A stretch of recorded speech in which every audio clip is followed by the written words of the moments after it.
Irmãos, abre a sua Bíblia na primeira carta de Paulo aos Tessalonicenses, capítulo 5. Hoje nós vamos falar da parte 2. Da parte 2 do assunto que nós deixamos de domingo passado, né? Nós já havíamos falado que os cristãos não estão em trevas. E semana passada nós falamos que como é que vivem e andam os filhos da luz. Foi a primeira parte. Os filhos da luz, eles vivem, como diz aqui, nós lemos no versículo 5 e 6. No 6 diz: não durmamos, pois, como os demais, antes vigiemos e sejamos sóbrios. Os filhos da luz vivem assim, sem dormir, vigiando e sendo sóbrio. O César tem uma teoria conspiratória a meu respeito sobre isso. E no versículo 7, agora vamos ler. Diz assim: porque os que dormem, dormem de noite, e os que se embriagam, embriagam-se de noite. Mas nós que somos do dia, sejamos sóbrios, revestindo-nos da couraça da fé e do amor, e tendo por capacete a esperança da salvação. Amém. Podeis sentar em nome de Jesus. Então vamos continuar aqui a segunda parte da nossa meditação, que nós temos como tema, que como andam os filhos da luz. Você não é das trevas. Nós já vimos o que isso significa. Quando a Bíblia diz que uma pessoa é das trevas, ela está dizendo que essa pessoa é tola e essa pessoa é também pecadora. Ela não é só uma pessoa que se lameia em seus pecados, mas ela também é uma pessoa tola. É uma pessoa com carência de juízo intelectual. Essas duas coisas que a Bíblia tem a respeito daqueles que estão sem Cristo Jesus. E o que eu disse sobre isso é algo que às vezes é lamentável sobre a igreja. A igreja, muitas vezes, ela dá crédito ao mundo. Ela dá crédito ao que a ciência diz. Ela dá crédito ao que os filósofos dizem. Ela dá crédito a uma pessoa porque tem um diploma. E a igreja, então, ela fica sucumbida. A Igreja Católica, por exemplo, ela já admitiu, na época de Paulo VI, ela admitiu que a igreja crê na evolução.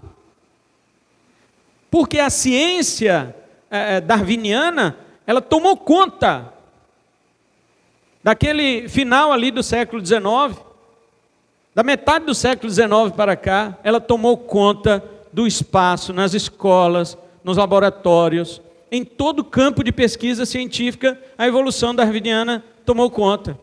E aí os crentes ficaram como que empurrados para lá. Quando você vai falar que existe uma teoria científica chamada design inteligente, eles falam, não vem com religião, não mistura religião. Por que eles dizem isto? Para ridicularizar você, para não querer que você tenha realmente uma outra visão acerca das coisas. Porém, você que é cristão, você que é crente, você não deve nem apelar para a teoria do design inteligente. Você deve apelar para a Bíblia, porque a Bíblia que é a revelação de Deus, como é que as coisas aconteceram.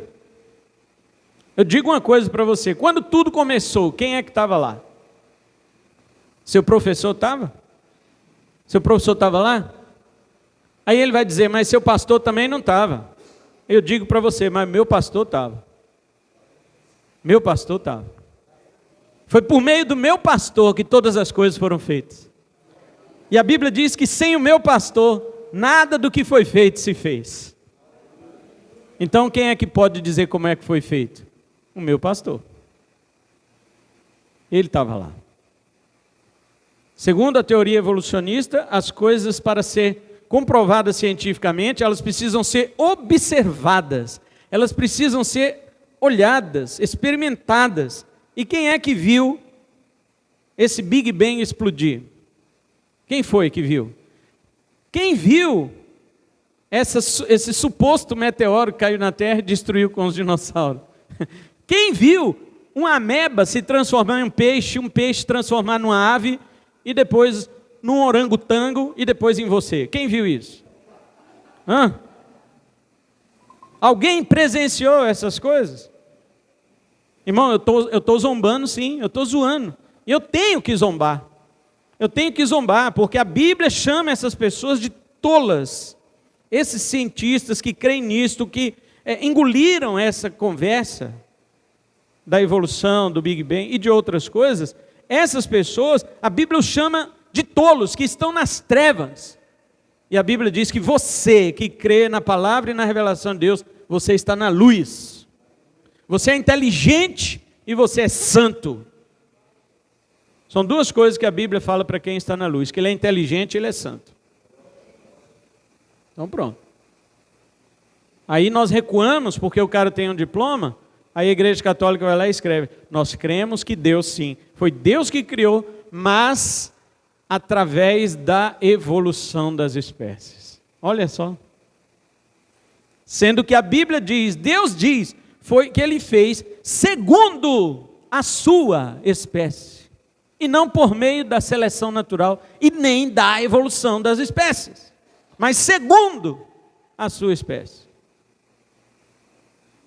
Então por aí nós já descobrimos o que é que você tem que ter como filho da luz. Como filho da luz você tem que ter certeza, convicção daquilo que a Bíblia diz, porque quem estava lá no dia que criou todas as coisas, ele escreveu para Moisés, ele revelou para Moisés e falou: Moisés, escreve aí, que no princípio eu, Deus, criei os céus e a terra.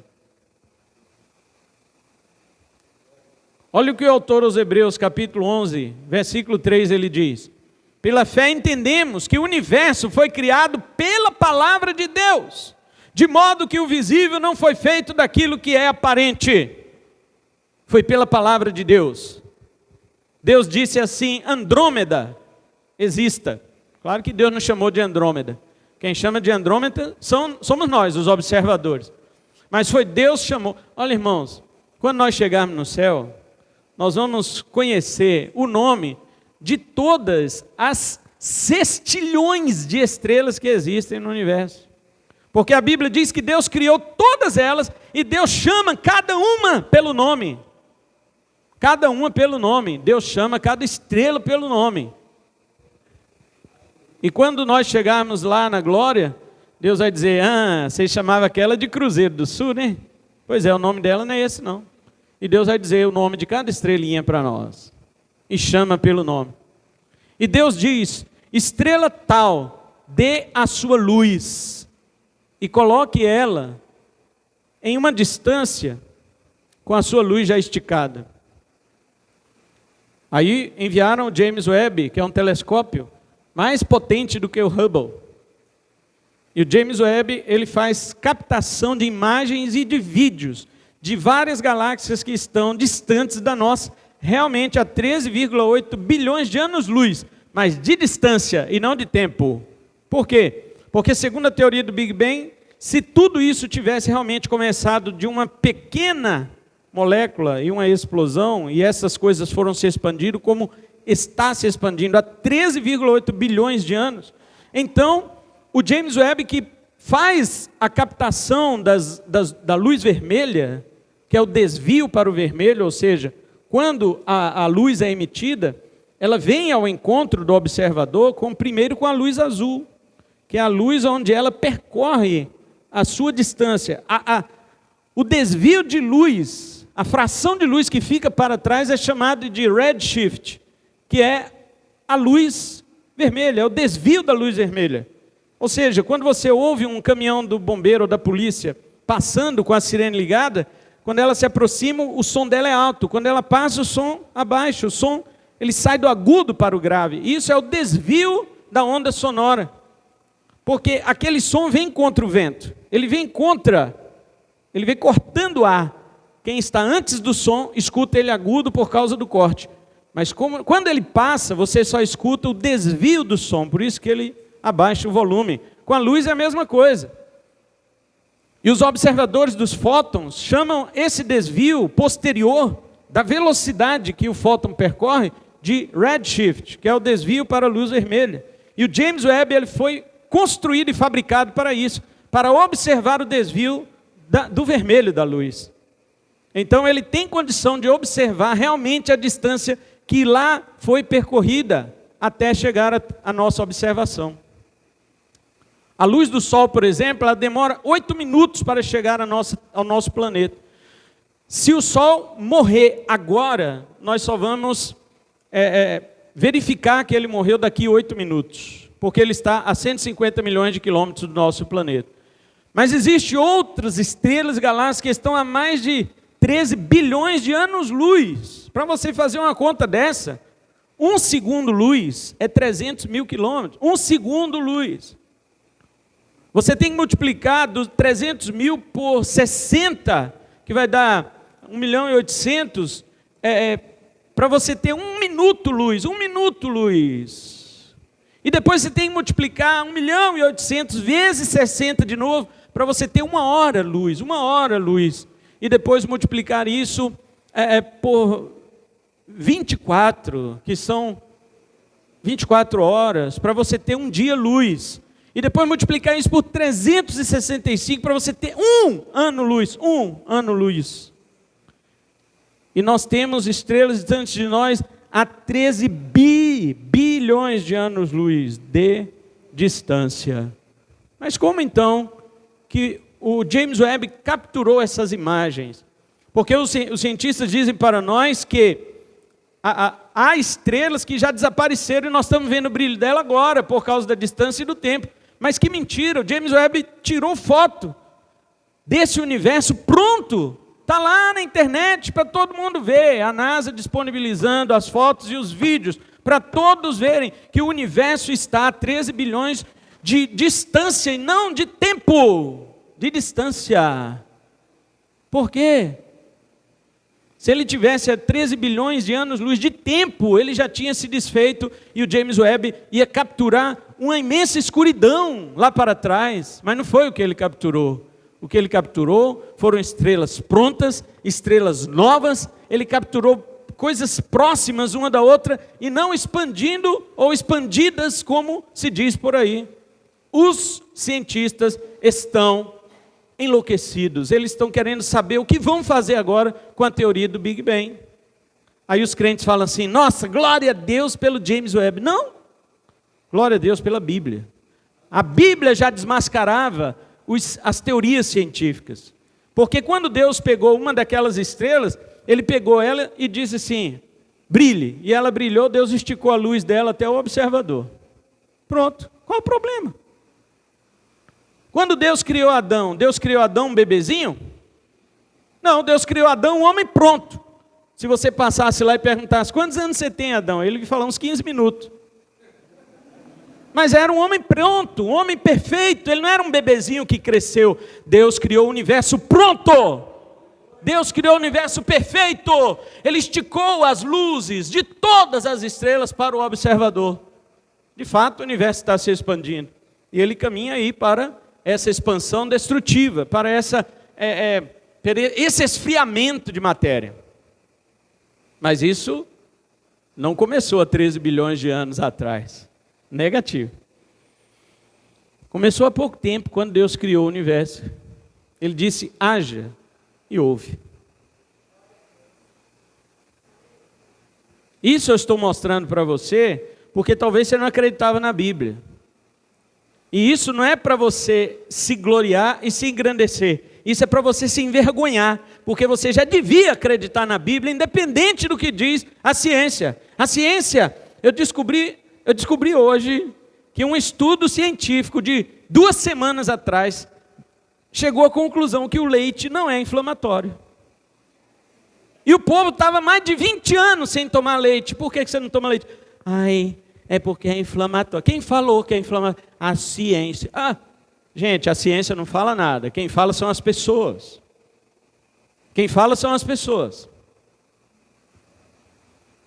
Aí tem um monte de gente, não, ele é inflamatório, ele é ruim para quem tem, como é que chama aquele negócio? Intolerância. Isso sim, isso ele é. Agora, para quem é saudável, a pesquisa feita 2 semanas atrás destacou ao contrário, anti-inflamatório. Destacou do leite o combate à inflamação. É mole um negócio desse? E aí todo mundo, 20 anos sem tomar leite. Aí fala, por quê? O médico mesmo falou uma vez para mim assim, você toma leite? Eu falei, tomo.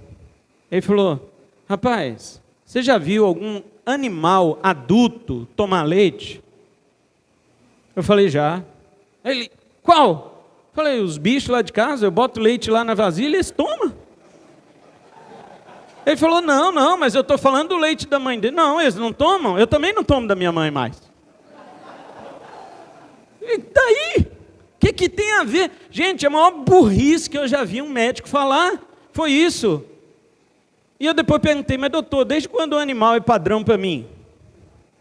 O animal é padrão para mim? Ah, eu vou ter que observar o comportamento do animal para eu seguir igual. Você já pensou? Onde chegou a mentalidade humana, irmãos? A mentalidade humana chegou a ponto das pessoas usarem animais como sendo referência para o que você deve fazer. Eu conversando com um ateu sobre isso, e ele, falando sobre a prática homossexual, que é pecaminosa, que a Bíblia diz que é, ele falou, mas os animais fazem isso. Eu falei, o que eu tenho com isso? O animal é meu professor? O animal é professor para um ímpio. O livro de Jó diz assim, pergunta às alimárias do campo, pergunta aos animais, eles vão te responder. Mas eles te respondem apontando para Deus, e não para o comportamento que eles têm também inadequado, que ficaram sujeitos debaixo do pecado e da servidão do pecado.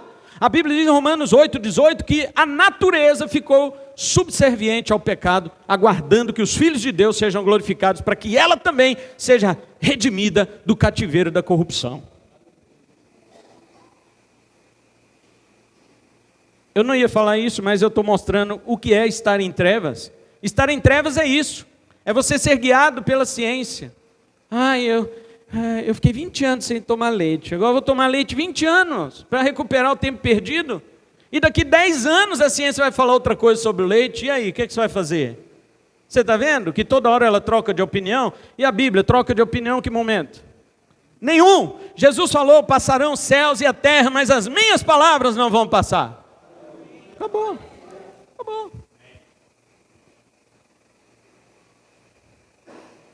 Irmãos, falaram para o pastor Josemar Bessa, você é negacionista, né? Ele falou, eu sou. Eu nego a mim mesmo, tomo a minha cruz e siga Jesus todo dia. Agora, a Bíblia diz que a sabedoria humana para Deus é loucura. É loucura. Ela não pode responder nem aquilo que ela se propõe, quanto mais responder as coisas de Deus. É nisso que eu quero chegar. Os crentes ficam amedrontados com esse monte de gente diplomando outros por lá, para zombar de Deus. Filósofos que diplomam outros filósofos para zombarem de Deus, para zombar do Evangelho. E a gente com medo deles. Por quê? Juntou-se lá um grupo de tolos para colocar uma matéria que zomba de Deus, e quem for o melhor zombador de Deus, os tolos diplomam o melhor tolo entre eles. E o que eu tenho com isso? O que nós temos com isso? A pergunta é, o que Deus acha deles? Quando você prega o Evangelho para eles, eles dizem o seguinte, eu não acredito em Deus. E aí você, então não vou debater mais porque ele é inteligente, ele é um ateu. Sabe o que a Bíblia diz que o ateu? Tolo, idiota, nécio, insensato, estúpido, burro. É isso que a Bíblia diz que ele é. Salmo 14:1, diz o tolo no seu coração, não há Deus. E o crente que sabe que existe Deus, ele conhece mais do que eu. Conhece o quê? Ele conhece mais do que você? Só se for as trevas onde ele vive, mas você vive na luz. Você é filho da luz. Você é filho do dia. Só mais uma informação. E daí eu paro. uma pesquisadora, arqueóloga, ateísta, ela não é crente. Ela mandou recolher um fóssil de Tiranossauro Rex, que estava numa escalvada, não tinha como ter acesso, aí enviou um helicóptero. Aí os empregados dela foram lá e cortaram o fóssil no meio, e ela ficou brava. Como é que você me corta como é o nome daquele carro que você gosta? Um Bugatti, né? Como é que você me corta uma Ferrari no meio, rapaz? E traz os 2 pedaços para mim? Ela ficou brava. Esse achado de um osso Tiranossauro Rex é coisa caríssima, melindrosa, e vocês cortaram, não cabia no helicóptero, a gente cortou e trouxe os 2 pedaços para você. Aí quando ela foi examinar a si mesma, havia tecido mole dentro do fóssil do Tiranossauro Rex. Agora me diga, como que tecido mole vai sobreviver aos raios ultravioletas por milhões de anos? Nada, absolutamente nada que é orgânico sobrevive há mais de 1000 anos, ainda que esteja debaixo da terra. Porque os raios ultravioletas penetram até o subsolo e destroem qualquer coisa orgânica a partir, até 1000 anos. Ela disse que no relatório dela, está também tudo documentado, irmão, tudo documentado. É só você procurar. Depois eu trago e passo o nome dela para você. Mary alguma coisa, sobrenome dela que eu não me lembro. Ela disse no relatório dela bem assim, cheirava mal. Tinha coágulos que cheiravam mal. Tecido mole. E aí todo mundo, não, os dinossauros é de milhões de anos mesmo. Como? Como que dinossauro é milhões de anos? Se a Bíblia fala de dinossauro junto com os homens.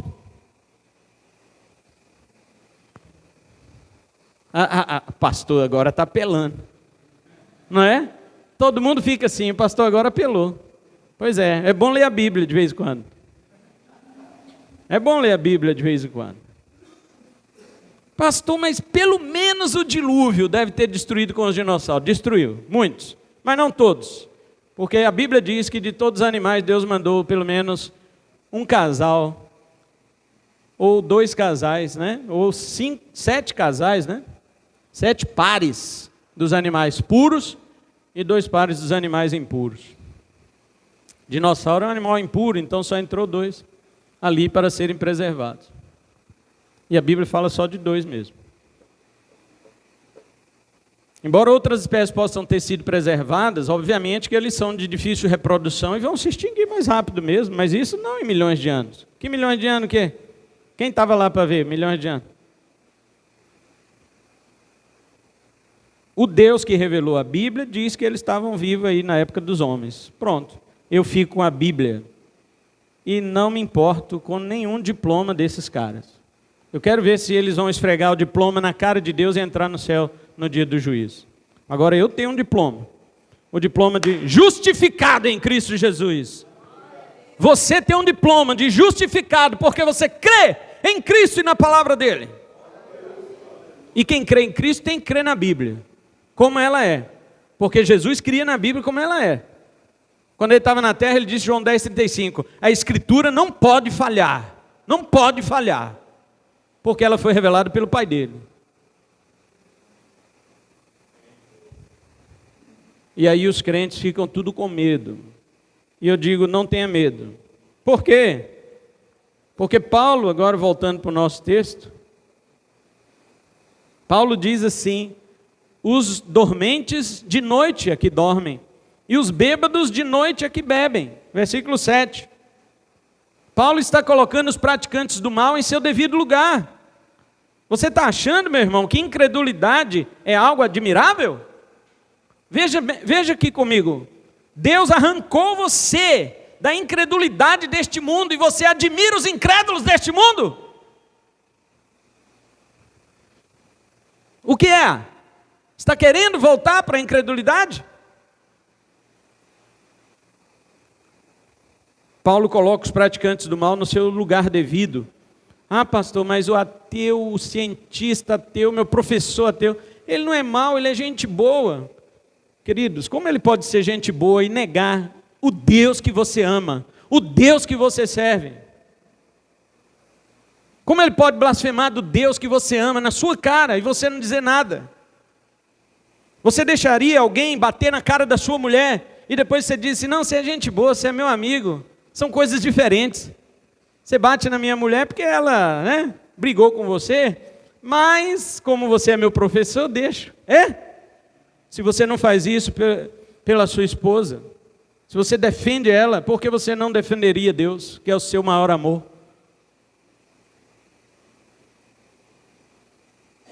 Veja, não é isso que a Bíblia diz que eles são. A Bíblia chama eles de bêbados.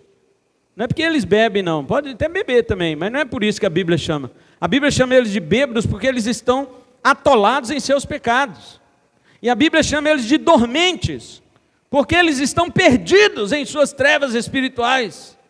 Estão perdidos em suas trevas espirituais.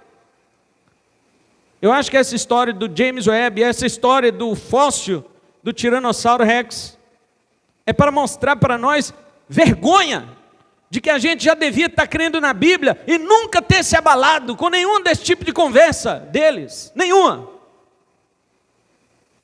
Agora a gente fica, ai, graças a Deus que tem o James Webb. Meu irmão, graças a Deus tem a Bíblia. Está vendo? Você passa a acreditar na Bíblia agora por causa do James Webb, mas você assustou quando eu falei que na Bíblia tem dinossauro junto com o homem. Está vendo como é que nós somos? Ou seja, ainda estamos dando crédito para eles.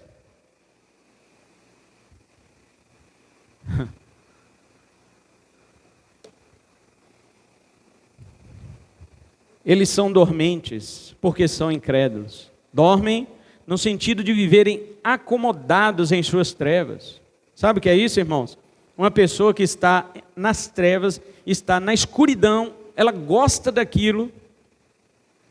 Uma coisa mais ou menos que se assemelha a isso é o mito da caverna de Platão. Quem estudou um pouco de filosofia sabe o que eu estou dizendo. As pessoas que vivem na caverna, elas acham que o máximo de luz que ela tem é aquilo ali, de uma vela, alguma coisa que projeta suas sombras naquelas paredes. Alguém que saiu da caverna mostra que existe o sol lá fora, que existe dia. Essas pessoas não acreditam.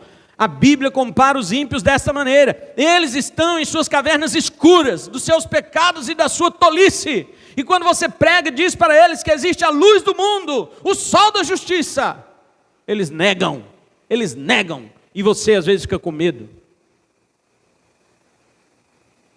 Platão dizia que a filosofia ia libertar os homens da caverna, mas a Bíblia diz que é Jesus, foi lido aqui pela irmã Clay, é Jesus que liberta os homens das trevas.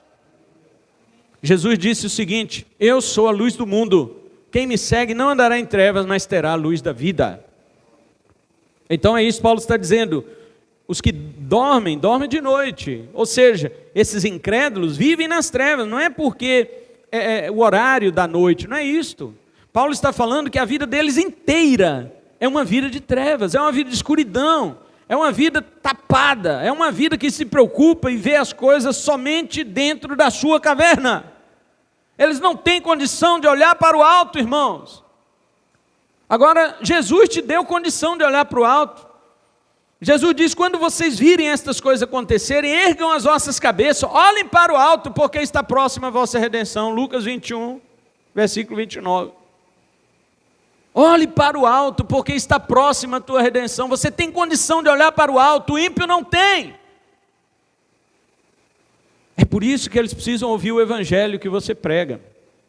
Então, além disso, eles vivem em ignorância de Deus, rejeitam o evangelho e vivem também nas trevas dos seus pecados, suas perversidades. A noite não é só para dormirem, mas também para beberem, diz a Bíblia.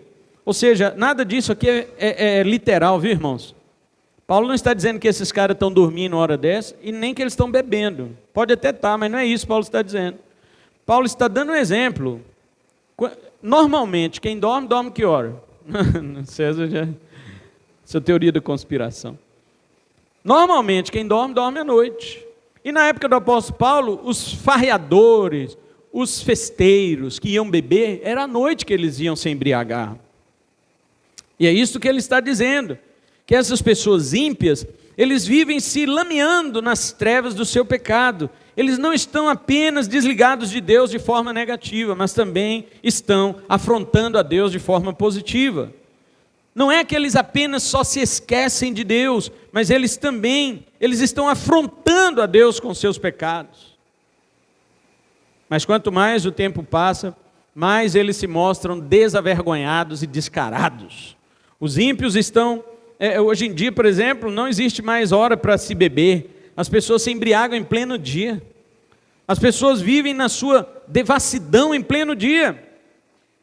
Agora, o que Paulo está dizendo é que no mundo de ignorância que os pecadores vivem, eles não fazem outra coisa senão pecar. Deixe-me dar um exemplo para você. Você diz para mim, não, eu conheço uma pessoa que não é crente, mas ela é boa, ela é gente boa. Ela até faz obras de caridade.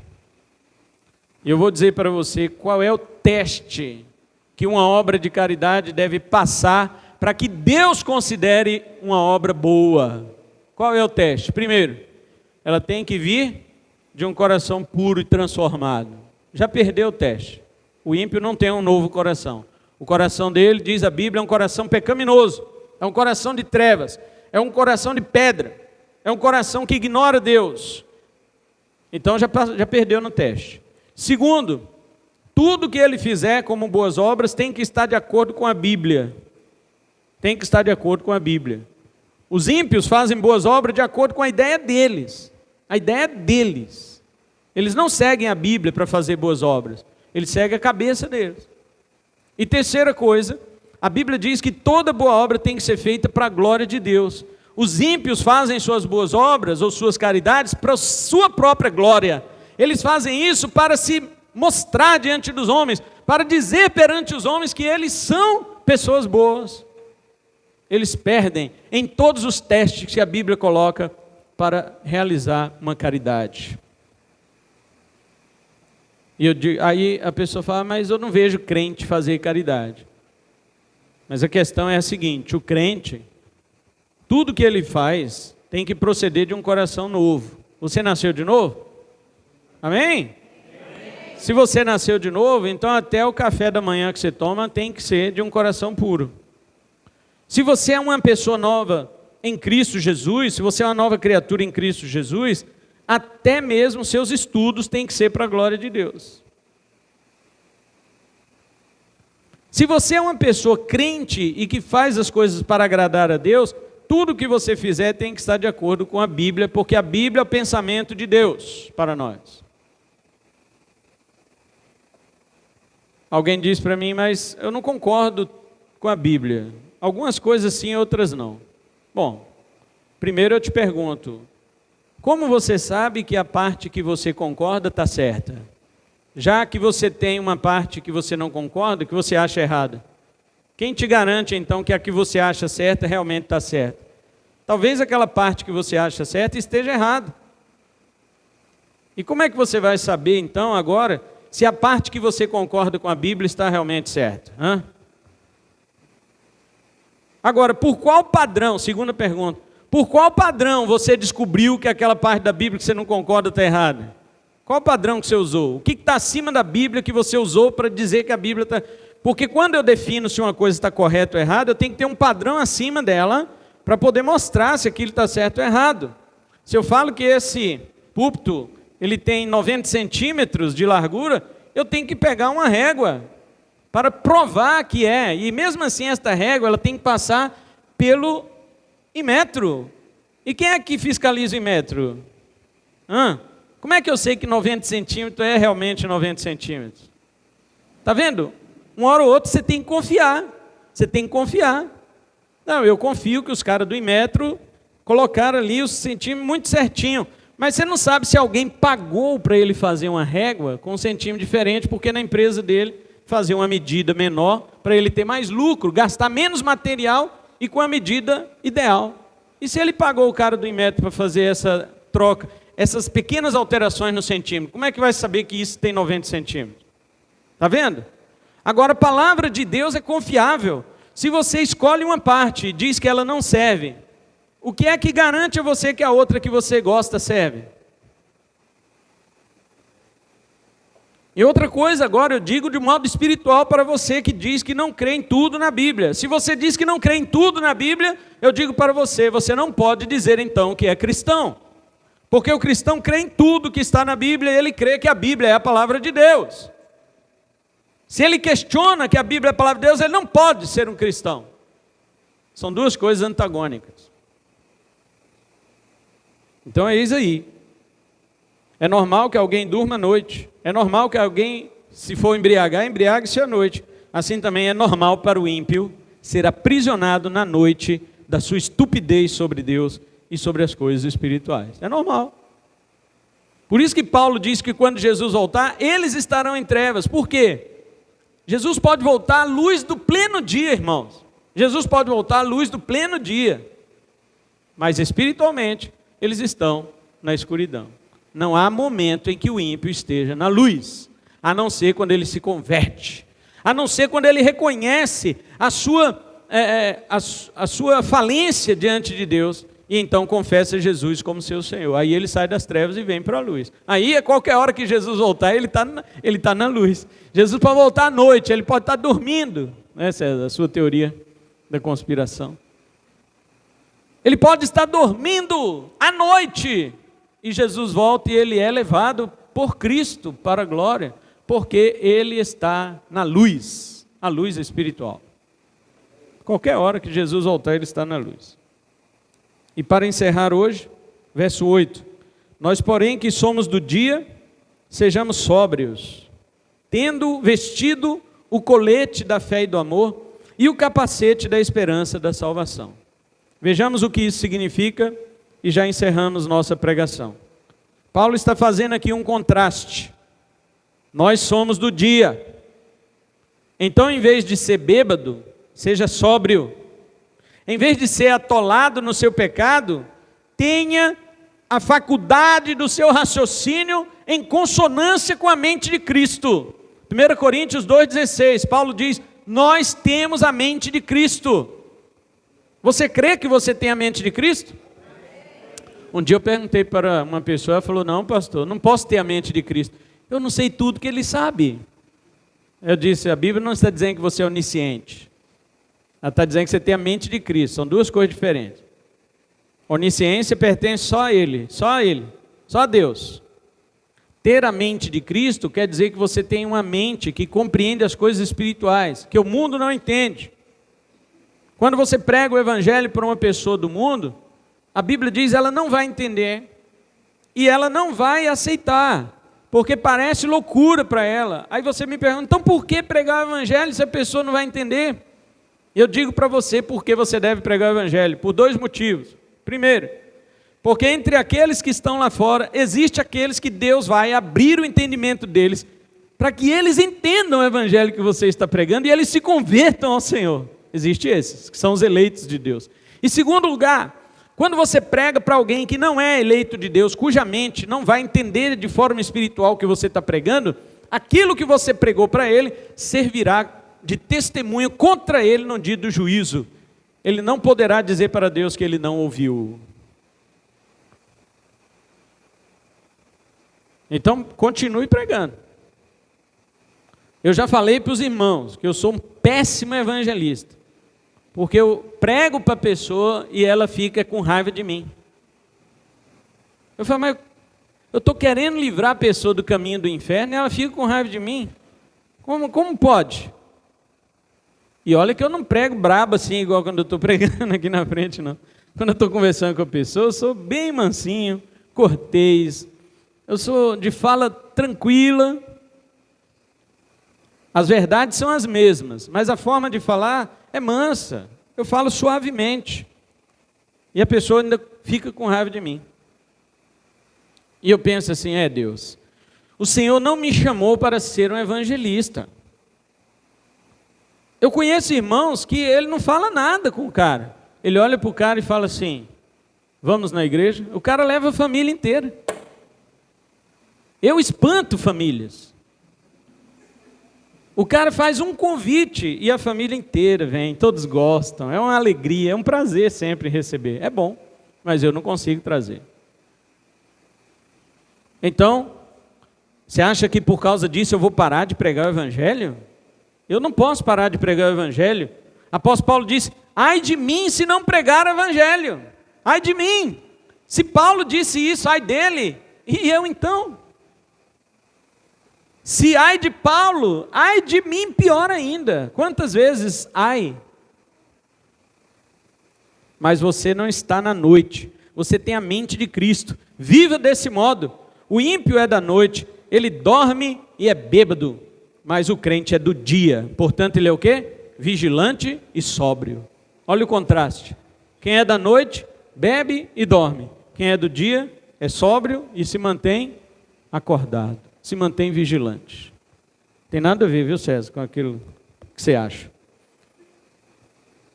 Se você recebeu uma nova mente do Senhor, e com isso você tem condições para discernir as coisas de Deus, significa então que você não deve ouvir pregações, participar dos estudos? Não, você deve sim. Você precisa de estudo bíblico, de meditação, de oração, porque estas coisas abrem mais a tua mente para a palavra, mas você já tem certeza de que a sua mente já está capacitada e aberta para receber a iluminação da parte de Deus. O ímpio, mesmo que ele estude, ele não terá nenhuma iluminação, a não ser que Deus, aquele que um dia falou, haja luz na escuridão, ele diga o mesmo no coração daquela pessoa. A minha esposa tem um aluno que ele não é crente, mas ele lê a Bíblia. A Bíblia, ela tem textos que você pode entender tranquilamente, porque existem textos históricos. Quem dos ímpios aí nunca leu a história de Josué e as quedas das muralhas de Jericó? Quem dos ímpios não conhece a história de Davi e Golias? Aliás, tem crente que gosta disso na Record. Tem crente que gosta disso na Record. Imagina o ímpio. Se crente fica, pastor, é verdade que a mulher de Davi falou com a outra assim, ai, sua nojenta, você nos... Onde você viu isso? Foi na Bíblia? Não, eu vi na Record. Ah.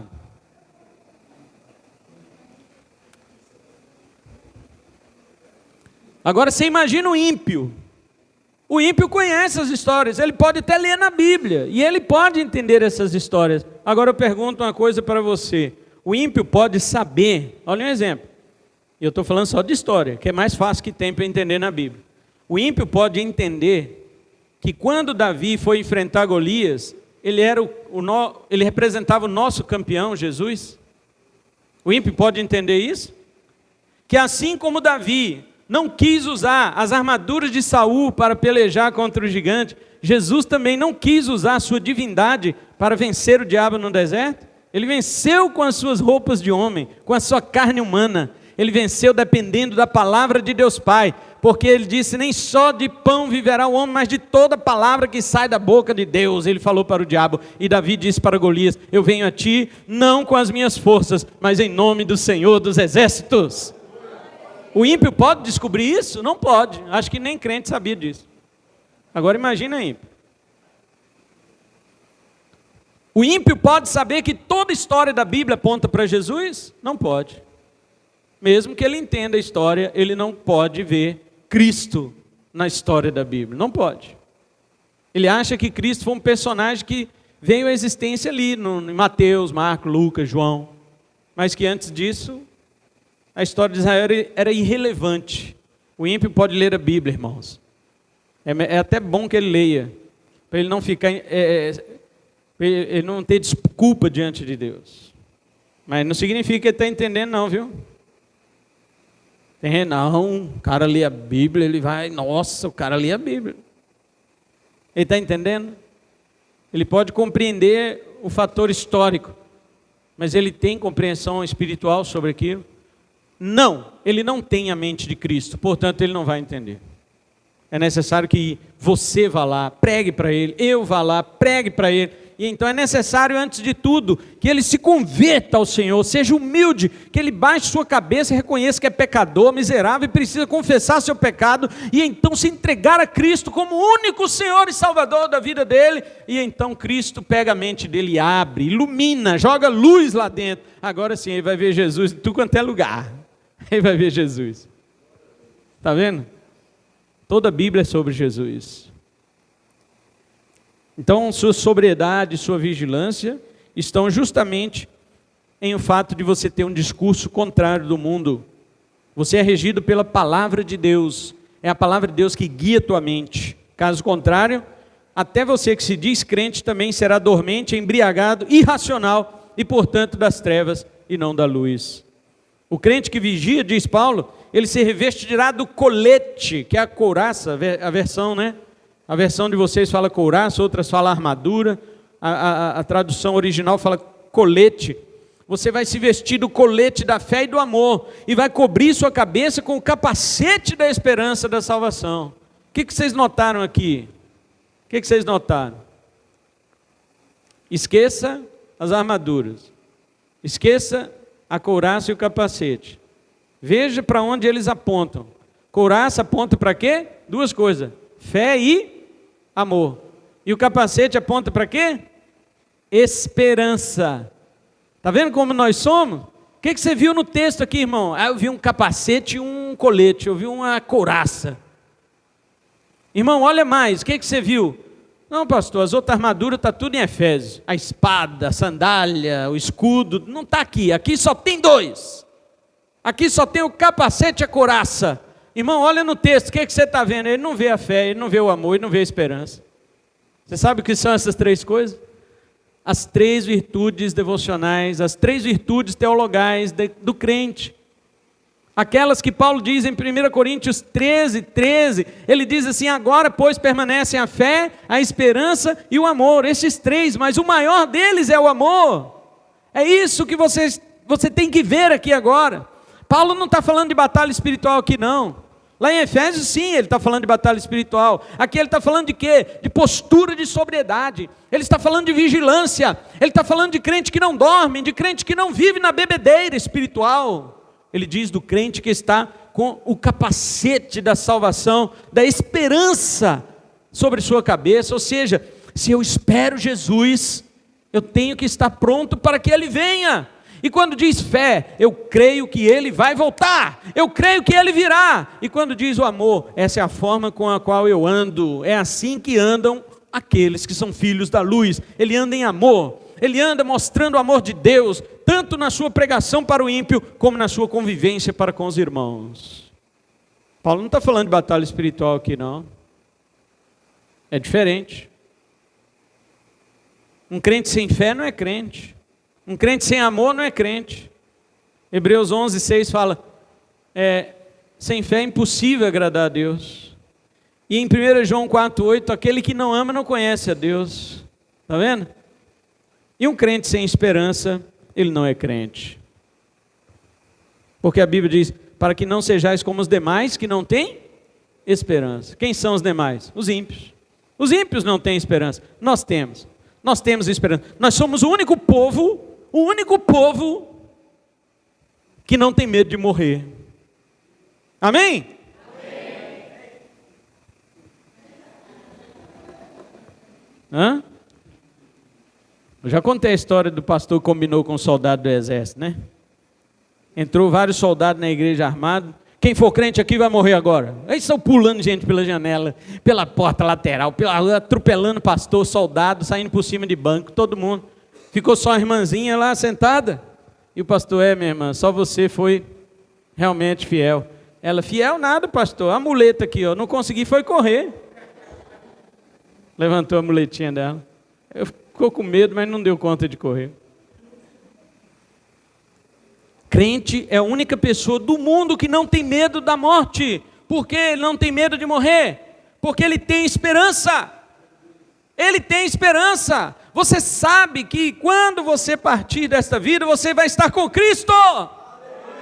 E você sabe que mesmo que você consiga viver até Jesus voltar, um dia Ele vai voltar. E quando Ele voltar, Ele te encontrará preparado, Ele te encontrará acordado, Ele te encontrará vigiando, vencendo a escuridão deste mundo, vencendo as bebedeiras, os pecados, as tolices, todos esses discursos idiotas que o mundo profere aí na televisão, na política, na sociologia, na filosofia, na psicologia, em tudo quanto é baboseira que eles falam.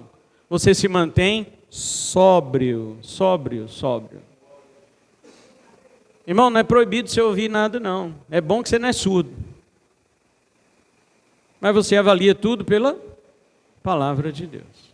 Pronto. O crente é o ser humano mais tranquilo que existe no mundo. E se o mundo acabar? Mas é isso mesmo que a Bíblia está dizendo que vai acontecer. Ele vai acabar, ué. Você é crente? Você crê na Bíblia?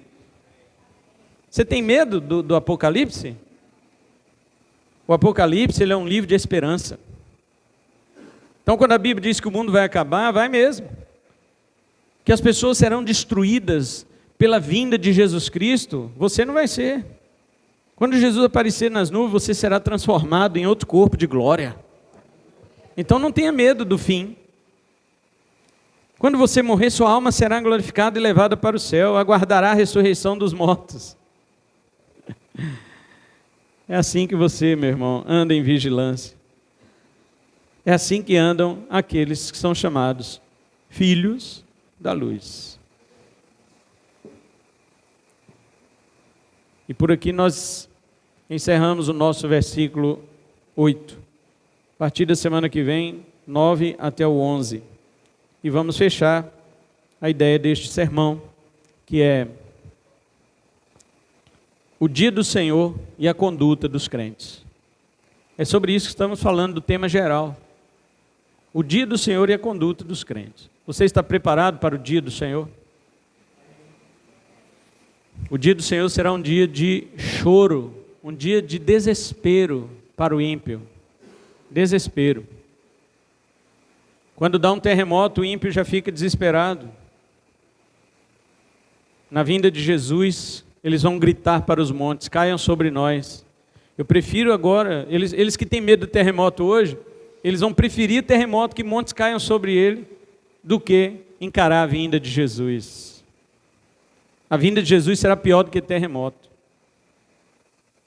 A vinda de Jesus será o pior cataclismo que o universo já conheceu. Não é Big Bang, não.